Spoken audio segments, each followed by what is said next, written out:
Oke, jadi semalam Manchester United imbang melawan Southampton yang mana menurutku secara overall penampilan MU jauh berbeda ketimbang melawan Leeds kemarin. Dan aku nggak tahu ini kenapa. Mungkin salah satunya adalah alasan dari Ole Gunnar Solskjaer, pelatih kita tercinta, head coach kita tercinta, manajer kita tercinta, untuk eh, memberikan kesempatan untuk beberapa pemain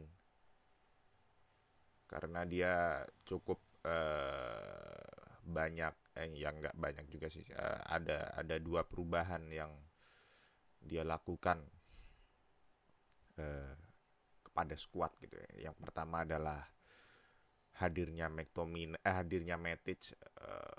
untuk menggantikan posisi McTominay.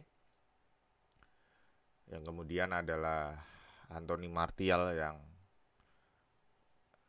menggantikan posisi Daniel James untuk perubahan dari Leeds kemarin. Dan anehnya di sini, sebelum masuk ke pembahasan performa, hadirnya Matic juga dikarenakan katanya McTominay cedera karena ada slight injury gitu ya, cedera dikit, tapi ujung-ujungnya dia juga dimainin sama Ole gitu kan. Nah, menurutku ini ya, aku nggak tahu, cuma agak aneh aja gitu ya. Mungkin ada dari sport scientistnya atau medikalnya MU nggak mengizinkan McTominay main penuh atau gimana, aku juga nggak tahu gitu. Kemudian ya, kita lihat lah, kita kita langsung aja bahas dari penjaga gawang David De Gea. Menurutku satu-satunya pemain yang wajar ditempatkan di S class, kelas paling tinggi, tier paling tinggi, adalah David De Gea. Tapi standar tiernya di sini sangat rendah ya, nggak terlalu tinggi gitu. Tapi David De Gea menurutku yang paling bagus di match ini dari semua pemain MU, karena dia benar-benar bikin beberapa save krusial. Dia juga nge-cover blundernya Harry Maguire, yang mana Adam Armstrong jadi gagal mencetak gol, dan itu adalah David De Gea di situ. Emang sayang sih, satu gol dari Southampton itu aku rasa penjaga gawang manapun juga nggak akan bisa nangkep, karena itu sangat-sangat deflection yang sangat-sangat gede gitu kan, dari tendangannya Charlie Adams tuh, kena deflection Fred, dan itu bola sangat jauh pantulannya dari arah aslinya gitu. Dan di sini David De Gea sangat pantas dapat pujian di situ. Dia banyak melakukan save, harus berjibaku dengan set piece-nya James Ward-Prowse gitu. Kemudian itu aja menurutku, David De Gea aja yang ada di S class. Kemudian untuk di A class, aku rasa ada Paul Pogba di situ. Aku nggak tahu asis Mason Greenwood itu diberikan oleh Paul Pogba atau Bruno Fernandes. Apakah di situ Paul Pogba ada flick di situ? Tapi aku nggak tahu. Tapi di situ lagi-lagi kombinasi doi dengan Bruno membuat Manchester United punya harapan gitu kan, memberikan chance untuk Manchester United, yang mana lagi-lagi performa dia ya meskipun nggak bagus-bagus amat, karena nggak bisa bikin MU menang, tapi tapi seenggaknya ada 1 assist buat Mason Greenwood kalau itu emang dihitung assist gitu. Selain Paul Pogba juga ada Mason Greenwood yang menurutku permainannya oke dengan 1 golnya, meskipun aku rasa kontribusinya hanya itu. Tapi tanpa adanya Greenwood berarti nggak ada gol dan MU bisa aja kalah gitu. Dan sayang harus melihat dia bermain di sisi kanan, padahal aku ingin melihat dia bermain di tengah seperti lawan Leeds kemarin, dengan finishingnya. Sayang dia harus tergeser oleh hadirnya Anthony Martial gitu. Dia harus bermain di sisi kanan. Cuma di sini performa Mason Greenwood sangat bagus. Meskipun di babak pertama dia dibu oleh fans Southampton karena dianggap mendelay pertandingan. Cuma dia bangkit di babak kedua dan mencetak gol dengan tendangannya. Ya itulah dia Mason Greenwood, salah satu finisher MU. Semoga bisa ngangkat, dan udah 2 pertandingan dia kalau nggak salah main penuh. Pas lawan itu main penuh nggak ya?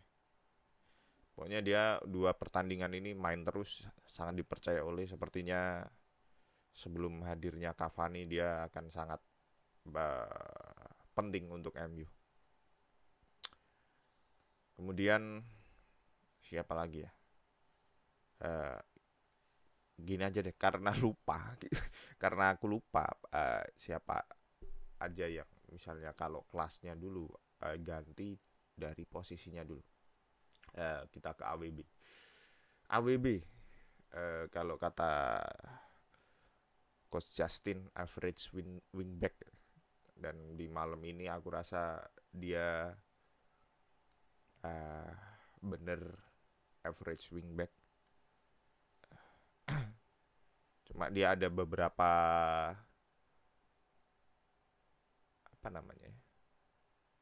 assist,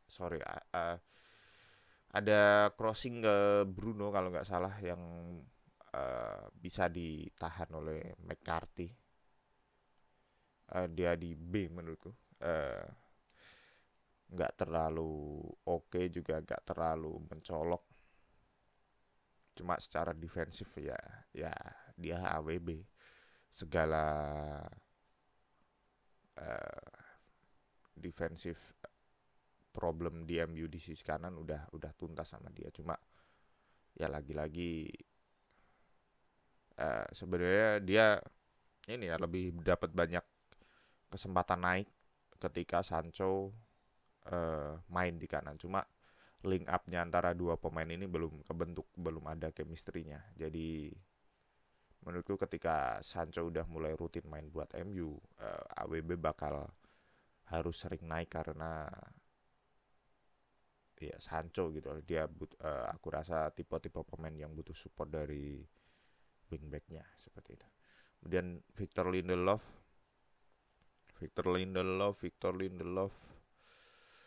so good ya menurutku, penampilannya jika dibandingkan dengan Harry Maguire di match ini. Lindelof nggak sloppy sama sekali,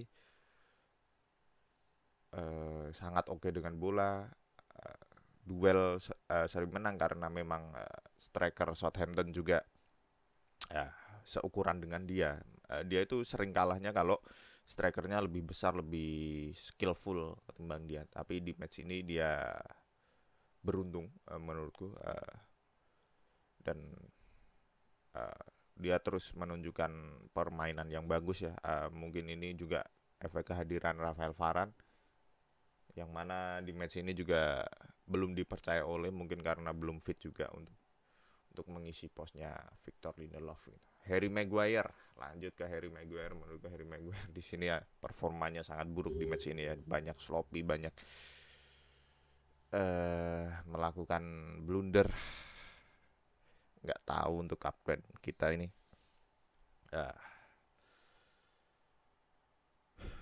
Dia hampir aja membahayakan gawang MU. Ini, aduh, Itu deg-degan cuy pas Adam Armstrong nge-shoot itu karena blundernya Maguire, kehilangan bola, dia dari belakang. Nggak tahu di match ini mungkin Southampton pressingnya amat sangat bagus gitu ya, hingga Maguire grogi gitu, yang biasanya kita lihat nggak nervous. Atau mungkin ini juga away pertama MU setelah sekian tahun nggak away dengan penonton gitu kan, mungkin itu juga efeknya gitu. Lanjut ke kiri, Luxo, aku taruh mana? Luxo nggak kelihatan di match ini sama sekali. Aku kasih di C ya, di tengah-tengah, karena uh, kontribusinya untuk nyerang juga dikit di match ini. Banyak kehilangan bola ketika naik, dan sayangnya aku lihat semalam tuh MU banyak kehilangan bola di belakang ketika Luxo udah terlanjur naik. Aku nggak tahu itu ya itu emang kesalahan pemain yang kehilangan bola gitu kan, cuma Luxo menurutku banyak ya udah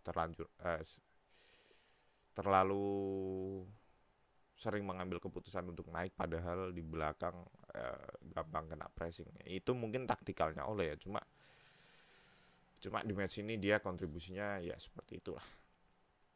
Di tengah ada Fred. Mana nih gambar Fred? Ini dia. Fred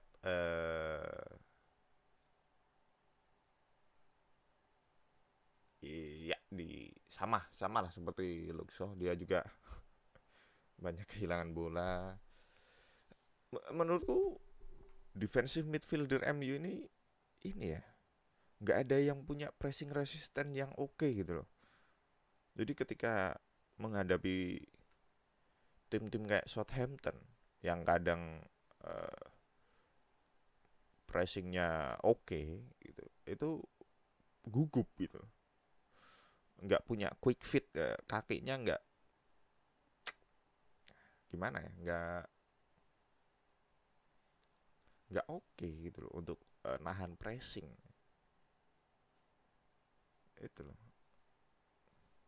Cuma dia ya Fred doing Freding gitu kan, dia lari ngejar bola, dia adalah mesin di lini tengah MU, dan cuma di match ini kontribusinya nggak cukup sehingga harus ditarik dan digantikan oleh partnernya McTominay. Kemudian ada Angel Matic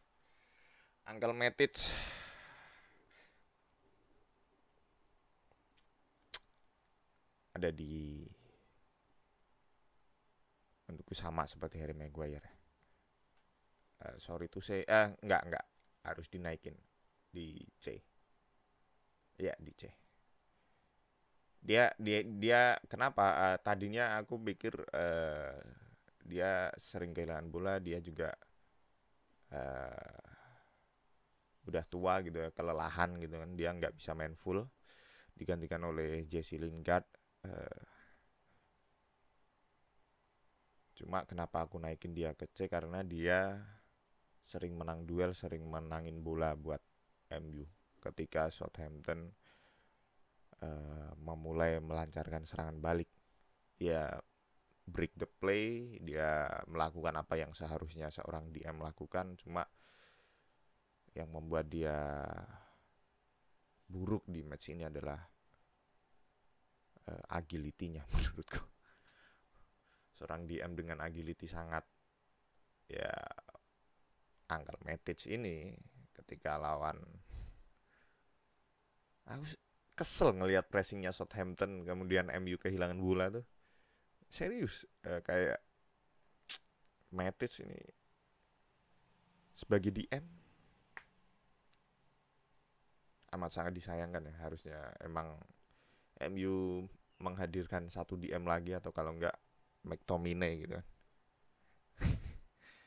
Dia naik ke Greenwood, udah Bruno Fernandes. Mari kita taruh Bruno Fernandes ke Eh, Bruno. Let's say B. Bruno di B. Ya meskipun dia kehilangan bola gitu ya dari Jack Stephen dan itu yang membuat gol, cuma itu aku agak ragu itu kayaknya momen Bruno kehilangan bola dari Jack Stephen itu apakah foul atau enggak? Kalau kata komentator bolanya, Premier League-nya itu kalau ngikutin guideline dari Premier League itu katanya nggak foul. Cuma kalau ngelihat kontaknya itu kontaknya gede banget loh, maksudnya ya emang itu Jack Stephen-nya orangnya gede gitu kan. Bruno pasti kalah di situ. Cuma di situ ada tangan yang main gitu kalau aku nggak salah. Dan itu Bruno juga sampai protes sampai dia dapat kartu kuning gitu kan. Terus dia kartu kuning dari menit awal Bruno nggak bisa agresif lagi mainnya gitu. Bruno nggak bisa doing Bruno things, provokasi, uh, drama dan sebagainya gitu.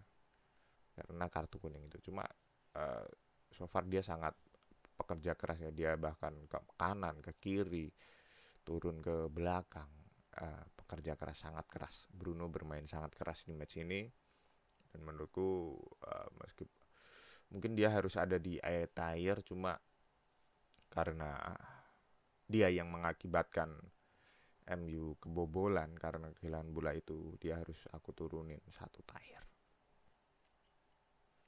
Lanjut ke Paul Pogba dan ke striker tengah Anthony Martial. That's fair enough man. Menurutku Martial harus dibilang ini terlepas dari performa Martial sebelum-sebelumnya ya, karena di match ini bener-bener dia nggak ada kontribusi sama sekali. Sebagai seorang striker aku sering lihat dia miskomunikasi dengan Greenwood ketika berbagi ruang gitu kan, nggak dia sering lari ke arah yang sama dengan Greenwood, kemudian dia jarang dapat bola, jarang buka ruang untuk dia sendiri dapat bola gitu loh. Bahkan di babak pertama kalau nggak salah komentator itu bilang dia cuma punya 10 touch, cuma nyentuh bola 10 kali sepanjang babak pertama. Dan itu aku rasa nggak masuk buat sistemnya Ole untuk mid apa namanya fluiditas di front four gitu. Seperti lawan Leeds ketika quartet dengan Daniel James, Greenwood, Bruno dan Pogba itu mereka sangat fluid. Tapi aku nggak melihat itu di Martial ya. Mereka nggak ada rotasi sama sekali ketika Martial main. Gitu.